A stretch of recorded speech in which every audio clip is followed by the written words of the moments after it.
Now is Congressman Bennie Thompson, Democrat of Mississippi and ranking member on the House Homeland Security Committee. Congressman, thanks for joining us tonight. Let's start with Iran. The president says J.D. Vance, Jared Kushner, and Steve Witkoff will be involved in this second round of talks with Iranian negotiators set for tomorrow in Pakistan. The ceasefire between the U.S. and Iran runs out midweek. The president says Tehran has violated the ceasefire by attacking ships in the Strait of Hormuz, and he's threatening to resume targeting of Iran's civilian infrastructure if a deal isn't reached. What are your thoughts on this next round of talks amid this escalating violence?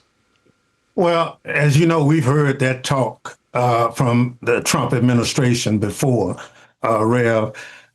You can't be a bully in negotiating peace. Bullies don't survive. What we have here, as you know, 1/5 of the oil in the world comes through the Strait of Hormuz. In order for that to work, we have to work together. You can't talk about infrastructure, destruction, and all of those things in the middle of negotiation. Donald Trump cannot negotiate on Twitter at 2 o'clock in the morning. That's not how it's done. You have to have diplomats, people who understand how to get it done. Now, the other thing we have is you can't play helter-skelter with negotiation. You say you're going to do one thing, then you get to that point and you say, I'm not going to do it. So what we have, again, is a president who ran specifically saying he was against war. Now he allowed Netanyahu to trick him into this war with Iran, and we're in a mess. We're spending about $2 billion a day, as best we can identify right now, on Trump's folly with this war. We're a better country than this. And the worst thing with that, Rev, he said he's going to pay for it by cutting child care, Medicare, and Medicaid from the American citizens, people who need it the most. Some of the most vulnerable citizens in this country, he expects to pay for his war. While we're spending $2 billion a day in the war, he's cutting these things. But even as we wait on peace talks tomorrow, President Trump has failed to consult Congress about his war plans for weeks. And the deadline for him to do so or cease fighting under the War Powers Act is coming up around the end of the month. Now, last week's War Powers vote in the House failed by just one vote with one Republican defection. How is this sustainable, Congressman?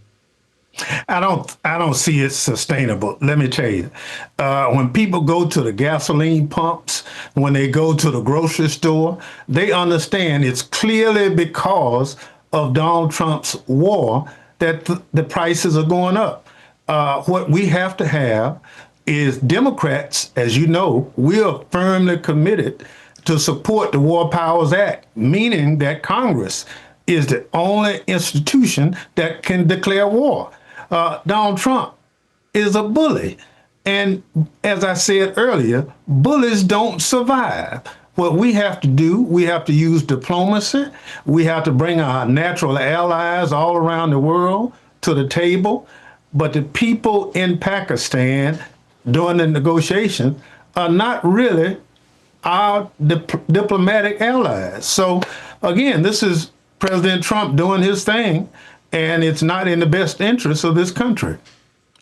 Coming back to Washington, where Trump's FBI director, Kash Patel, is now threatening to sue The Atlantic magazine over its bombshell reporting this weekend about alleged instances in which he was recently unable to perform his duties or even be reached due to inebriation and drinking. Patel has denied the reports are true. But at a time when the foreign terror threat is elevated because of the war, Do you suspect that you'll be calling the FBI director to address this report of a drinking problem or absenteeism before Congress? And have you heard from any Republicans with concerns over their own about this? Not at all, Rev. Let me be clear. Kash Patel has yet to come before the Homeland Security Committee. The FBI, as you know, is the domestic terrorist protection organization in the United States. And Homeland Security Committee is the committee with that jurisdiction. We've not seen it. How does he get away with not coming before the committee?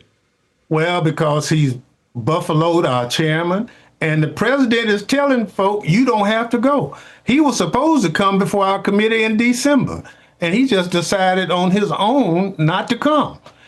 Christopher Wray, when he was FBI director, he came a number of times before our committee to tell us what was going on in terms of domestic terrorism and international terrorism. But Kash Patel, you know, he's out here, he's the party boy. He goes to see his girlfriend in the FBI jet. He goes to the Olympics. You see him chugging beer like he's a frat boy. That is not the image we need with the FBI. Now we hear that this drinking is more than just, a drink here and now. We understand from information that sometimes his security detail is having difficulty waking him up in the morning to go to work. So, but this is who Donald Trump picked.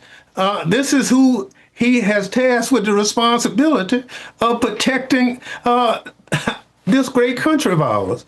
And again, it's an absolute disaster. If Donald Trump had the guts, he would fire him today because he's not meeting the task. The other thing, Reverend, is, as you know, anybody who's investigated anything that Trump doesn't like, the FBI is getting rid of them. So you can't even do your own job. Now, staying with federal law enforcement, Acting ICE Director Todd Lyons is stepping down at the end of next month. What are your thoughts on his tenure following Kristi Noem's firing as DHS Secretary last month? And have you seen any change out of DHS since former Senator Markwayne Mullin replaced Noem? And has there been any movement on reforming the agency? After all, DHS is still technically shut down. That's right. There's been no change. Look, what we've seen with our own eyes in Minneapolis and the other cities around the country, that's who ICE is. ICE has killed people in prison. We have prisoners who are in custody who have died. We've seen ICE kill a person, an American citizen, on the streets. So what we have is an agency out of control. And now the director, who understand is under so much pressure, he's been in the hospital several times because of it. He's leaving in May. I don't know who's coming, but obviously it's Donald Trump and Stephen Miller calling the immigration shots in this country, and they'll continue to do it, and that's not who we are.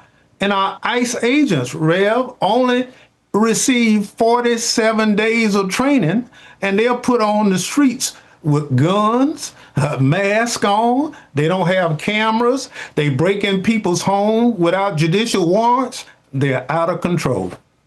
Now, we're out of time, but before I let you go, we're about to talk about redistricting in Virginia with our next guest. But before you go, I wanted to get your take on new election-related actions from the DOJ. The Washington Post reports just hours ago the Trump Justice Department is demanding 2024 ballots from Detroit. They say to investigate election law compliance. The request is coming from the head of the Civil Rights Division, Hamed Dillon, one of the several DOJ officials reportedly angling for the Attorney General job following the firing of Pam Bondi. What do you think this is really all about? Well, this is still promoting Donald Trump's lie that somehow our elections have been compromised by Democratic leaders in the different states. That's not true. Everything he's tried to do is to weaponize this government against its citizens, whether it's redistricting, whether it's the January 6th committee. He pardoned 1,500 people who either pled guilty or were found guilty for breaking into the United States Capitol. Now he's trying to go back to court and get the charges released altogether so it doesn't even happen. So this is Donald Trump doing what he does best, and that's lie. All right, I'll have to leave it there. Thank you, Congressman Bennie Thompson.